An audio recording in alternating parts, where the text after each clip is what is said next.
Imagine inventing the future, not imagining it, not predicting it, actually inventing it. Now imagine watching that future transform the world while your own company slowly collapses. It sounds impossible, yet that is exactly what happened to Kodak. For most of the 20th century, Kodak wasn't just a successful company. It was photography itself. Its cameras captured family vacations, weddings, birthdays, graduations, and some of the most important moments in modern history. Its brand became so iconic that people spoke of creating a Kodak moment. Millions trusted Kodak with their memories. Then the company created a technology that would change the world forever. The technology was digital photography, and Kodak invented it first. Yet less than 4 decades later, the company filed for bankruptcy. How can a company invent the future and still lose to it? This is the story of Kodak, one of the greatest business empires ever built, and one of the most fascinating corporate collapses in modern history. To understand what went wrong, we first need to understand just how powerful Kodak once was. Today, taking a photograph is effortless. You pull out a smartphone, tap a screen, and within seconds, an image can be shared with someone on the other side of the world. Photography has become so easy that most people never stop to think about how difficult it once was. But in the late 19th century, photography was very different. Taking a picture wasn't something ordinary families did on weekends. It was a complicated process that often required specialized equipment, technical knowledge, and a great deal of patience. Cameras were bulky. Photographic materials were expensive. For many people, photography was simply out of reach. Then came a man named George Eastman. Eastman believed photography shouldn't belong only to professionals. He believed ordinary people should be able to capture the moments that mattered most to them. Birthdays, family gatherings, vacations, the small moments that would one day become treasured memories. It was a simple idea, but it would change the world. In 1888, Eastman introduced a camera unlike anything most people had seen before. It came with a slogan that perfectly captured his vision. "You press the button, we do the rest." The message was revolutionary. Customers didn't need to understand chemistry. They didn't need a darkroom. They didn't need technical expertise. They simply took photographs and sent the camera back to Kodak. The company handled everything else. The film was developed, the photographs were printed, the camera was reloaded and returned. For the first time, photography became accessible to ordinary people, and people loved it. What followed was one of the most remarkable business success stories in modern history. Kodak didn't just sell cameras. It transformed photography from a specialized skill into a part of everyday life. As the years passed, the company expanded across the United States and around the world. Its products found their way into homes, schools, businesses, and newspapers. Families trusted Kodak to preserve their memories. Photographers trusted Kodak to capture important events. Even major moments in history were recorded on Kodak film. The company's influence became so widespread that its name became synonymous with photography itself. By the middle of the 20th century, Kodak wasn't simply participating in the industry. In many ways, it was the industry. Competitors existed, but Kodak stood above them all. The company employed tens of thousands of people. Its factories produced enormous quantities of film. Its products were sold in countries across the globe. And year after year, the profits continued to grow. From the outside, Kodak looked unstoppable. It had a powerful brand, loyal customers, a profitable business model, and a product that millions of people depended on. To investors, employees, and executives, the future looked bright. There was little reason to believe that anything could threaten Kodak's position. But hidden beneath the company's success was a weakness that few people fully understood.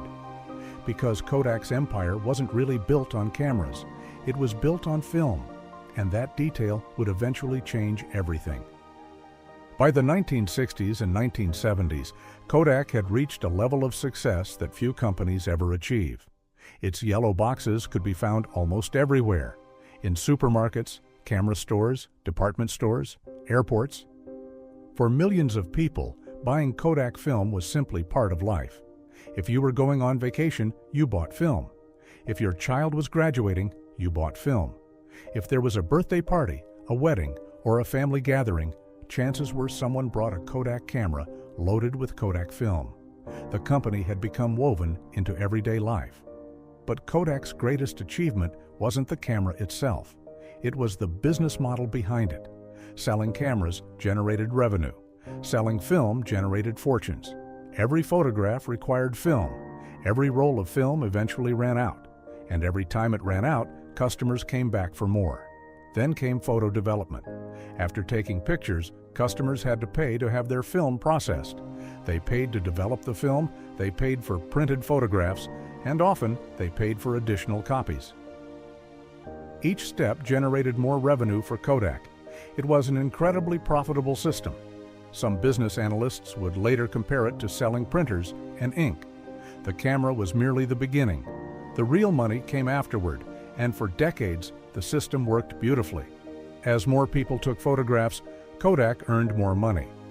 As more memories were captured, Kodak became stronger. By the 1970s, the company controlled a huge share of the photography market. Its profits were enormous. Its future appeared secure. Inside the company, confidence was high. Why wouldn't it be? Kodak had dominated photography for generations. Its products were trusted around the world. Its business model produced billions of dollars. From the outside, everything looked perfect. But there was a problem. The more successful Kodak became, the more dependent it became on film. Film wasn't just another product, it was the foundation of the entire empire. Every major source of revenue ultimately traced back to film. And that meant any technology capable of replacing film represented a direct threat to Kodak's future. The irony was that this threat wasn't coming from a competitor. It wasn't coming from a startup. It wasn't coming from a foreign company. The threat would emerge from inside Kodak itself. In a research laboratory hundreds of miles away from the company's boardrooms and factories, an engineer was working on an experiment. At first, it didn't seem revolutionary.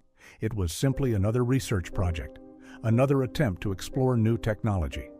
But what he was about to create would become one of the most important inventions in the history of photography.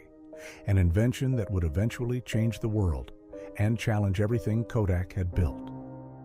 In 1975, while Kodak was enjoying the rewards of its dominance, a young engineer named Steve Sasson was working on a project that seemed relatively unimportant. At the time, Kodak invested heavily in research and development. The company employed talented engineers and scientists whose job was to explore emerging technologies and imagine what photography might look like in the future. One of those technologies was a new electronic device known as a charge-coupled device, or CCD. The technology had the ability to capture light electronically. To most people, it was simply another experimental component. But to Steve Sasson, it represented a possibility. What if photographs could be captured without film? It was a radical idea. After all, film had been the foundation of photography for generations. Yet Sasson became fascinated by the concept. Using spare parts, electronic components, a lens from a Kodak camera, and a great deal of creativity, he began building a prototype. The result looked nothing like the sleek digital cameras we know today. It was bulky, heavy, and awkward. The device weighed nearly 8 pounds. Capturing a single image took more than 20 seconds. The photographs were black and white, and the image quality was extremely poor by modern standards. Yet none of that mattered, because the machine worked. For the first time in history, a photograph had been captured electronically without using film. It was a breakthrough, a glimpse into the future. When Sasson demonstrated the invention to Kodak executives, the reaction was mixed.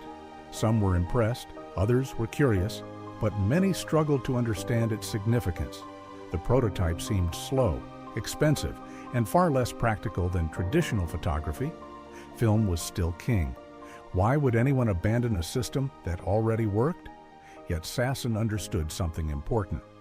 Technology improves. The prototype wasn't the final product, it was the beginning. Computers would become faster, storage would become cheaper, image quality would improve. The limitations of the device would eventually disappear. And when they did, photography would never be the same. The digital camera wasn't merely a new product, it represented an entirely new way of thinking. No film, no chemical processing, no waiting days to see your photographs. Images could be stored electronically, copied instantly, shared effortlessly. For consumers, it promised convenience. For photography, it promised a revolution. And for Kodak, it posed a dangerous question. What happens when the future threatens the very foundation of your success? Because if digital photography succeeded, people would need less film. If they needed less film, Kodak would earn less money. And if film disappeared entirely, the company's most profitable business could disappear with it. Suddenly, Kodak faced a dilemma unlike any it had encountered before. The company had invented a technology that could transform the world. But embracing that technology might also undermine the empire it had spent decades building. For Kodak's leadership, the future wasn't simply exciting, it was frightening. And over the years that followed, that fear would shape some of the most important decisions in the company's history. Looking back today, it's easy to assume that Kodak simply failed to understand digital photography. But that isn't what happened. In fact, Kodak understood the technology better than almost anyone. After all, it had helped create it. The company's engineers continued improving digital imaging technology throughout the 1970s and 1980s. Executives received reports. Researchers presented new developments. The future wasn't hidden from Kodak. The company could see it coming. The problem was deciding what to do about it. For decades, Kodak had built one of the most profitable business models in the world. Film generated enormous revenue. Photo processing generated even more. Entire factories, supply chains, and business divisions depended on film. Thousands of jobs depended on film. Billions of dollars depended on film. Digital photography threatened all of it. Every improvement in digital technology brought Kodak closer to a difficult reality. If digital photography became mainstream, consumers would buy less film. If consumers bought less film, Kodak's profits would suffer. And if film eventually disappeared, a major part of the company's empire could disappear with it.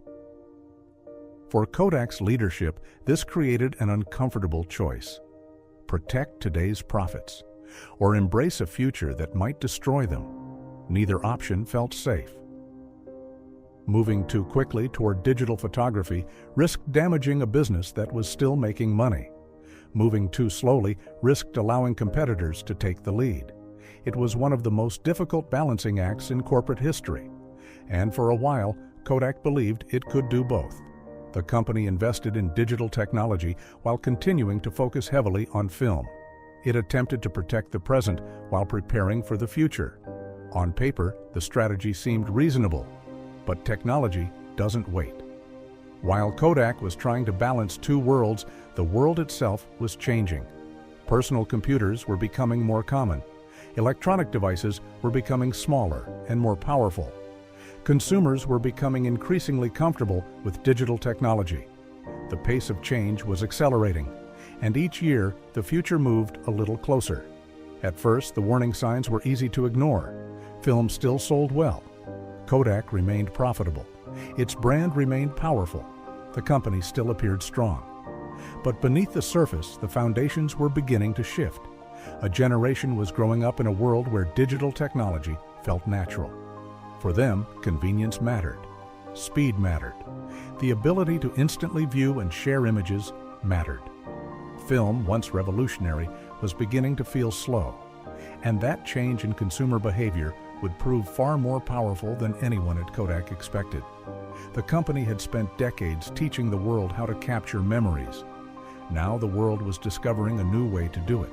And this time, Kodak would not be leading the revolution. It would be struggling to keep up with it.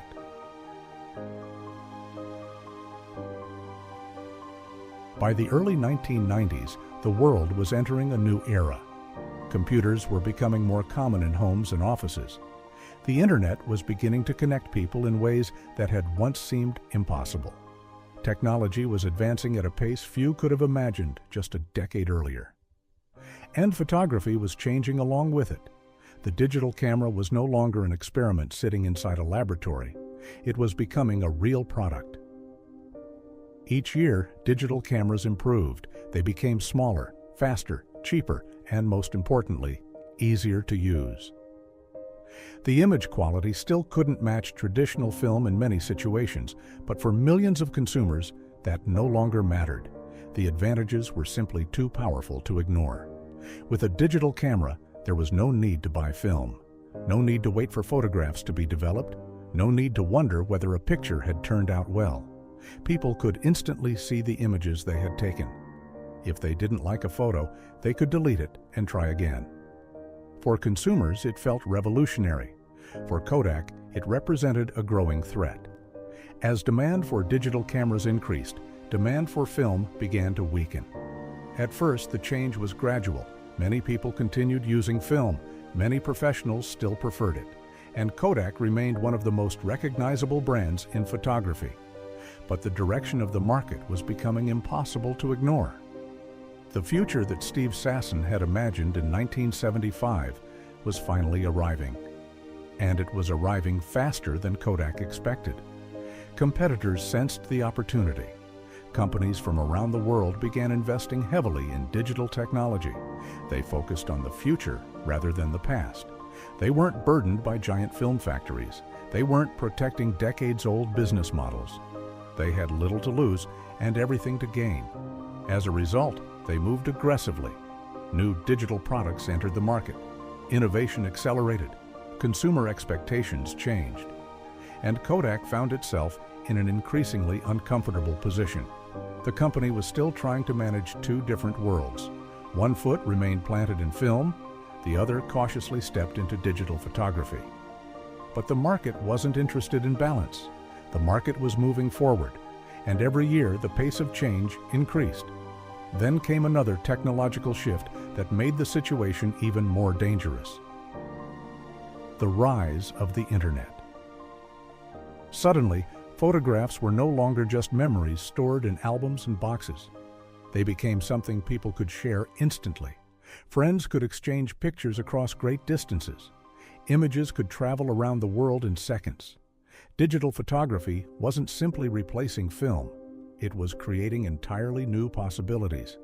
Possibilities that film could never offer. As consumers embraced those possibilities, Kodak's traditional business model became increasingly fragile. The company continued launching digital products. It continued investing in new technology. But there was a growing sense that it was reacting to change rather than leading it. For decades, Kodak had defined the future of photography. Now it was struggling to keep pace with a future it had helped create. And the greatest disruption was still ahead. Because soon the camera would no longer be a separate device. It would become part of something billions of people carried in their pockets every single day. The smartphone. And when that happened, the photography industry would change forever. By the early 2000s, the transformation of photography was accelerating. Digital cameras were everywhere. Consumers embraced the convenience. The ability to instantly view, store, and share photographs had fundamentally changed expectations. Film, once essential, was becoming less relevant with each passing year. For Kodak, the impact was impossible to ignore. The company's traditional business model depended on film sales. For decades, those sales had generated enormous profits. But now, the foundation of the empire was beginning to crumble. As more consumers switched to digital photography, demand for film continued to decline. Photo processing, once a major source of revenue, also suffered. The very system that had made Kodak successful for generations was slowly disappearing. Kodak was not standing still. The company launched digital cameras. It invested in new technology. It attempted to reposition itself for the digital age. But the challenge was enormous. Unlike many of its competitors, Kodak had to transform an entire business built around film. It wasn't simply introducing new products, it was trying to reinvent itself. And reinvention is rarely easy. Then came another blow, the smartphone. At first, mobile phone cameras seemed unimpressive. The image quality was limited. Most people viewed them as a novelty rather than a serious replacement for traditional cameras. But just as Steve Sasson had understood decades earlier, technology improves. Year after year, smartphone cameras became better. Processing power increased. Storage became cheaper. Internet connections became faster. Before long, millions of people were carrying capable digital cameras in their pockets every day. The impact on the photography industry was devastating. Consumers no longer needed to purchase a separate camera. They no longer needed film. They no longer needed photo development services. The entire landscape had changed. For Kodak, the timing could not have been worse. The company found itself caught between two collapsing realities. Its traditional film business was shrinking rapidly, and its efforts to compete in the digital world were struggling against intense competition. Revenue declined, losses mounted, thousands of jobs were eliminated, factories closed. The company that had once symbolized innovation and success was fighting for survival. Then, in January 2012, the moment many had feared finally arrived. Kodak filed for bankruptcy protection. The announcement shocked many people around the world. For generations, Kodak had seemed permanent. It had documented family memories, historic events, and everyday life for more than a century. Yet now, one of the most recognizable brands in the world had fallen. The company that helped invent digital photography had been overwhelmed by the digital age. It was a moment filled with irony. Kodak had seen the future before almost anyone else. Its engineers had helped create it. Its researchers had explored it. Its leaders understood it. Yet understanding the future and successfully adapting to it turned out to be two very different things. After more than a century of dominance, Kodak's reign as the king of photography had come to an end. The giant had fallen. But the story of Kodak is not really about bankruptcy. It is about something much larger, a lesson that extends far beyond cameras, film, or technology. At first glance, Kodak's story seems difficult to understand. How can a company invent the future and still lose to it? How can an organization filled with talented engineers, researchers, and executives fail to maintain its position? The answer is both simple and uncomfortable. Success can become a trap. For decades, Kodak had been rewarded for doing the same thing exceptionally well. Its business model worked, its products were trusted, its profits were enormous. The company had every reason to believe that the future would resemble the past. But history has a way of punishing that assumption. Again and again, industries are transformed by new technologies, changing consumer behavior, and unexpected innovations. The companies that survive are not always the ones that invent the future. Often, they are the ones willing to embrace it. Kodak understood digital photography. It helped create digital photography. But understanding change is not the same as adapting to it. Adapting requires difficult choices. It requires abandoning old habits. It requires accepting short-term discomfort in exchange for long-term survival. And perhaps most importantly, it requires the courage to challenge your own success. That is what made Kodak's dilemma so difficult. The company wasn't protecting failure, it was protecting a business model that had worked brilliantly for generations. The problem was that the world had changed, consumers had changed, technology had changed, and eventually the rules of the game changed as well. In many ways, Kodak's story is not unique. Throughout history, powerful organizations have struggled to adapt when faced with disruption. Empires have fallen, industries have disappeared, market leaders have been replaced, not because they lacked intelligence, not because they lacked resources, but because change arrived faster than they were willing to accept. That is why Kodak remains one of the most important business stories ever told. It serves as a reminder that innovation alone is not enough. Inventing the future is only the first step. The harder challenge is having the courage to live in that future when it finally arrives. Today, Kodak still exists in a different form, but the era when it dominated photography has long since passed. the world it helped create moved on.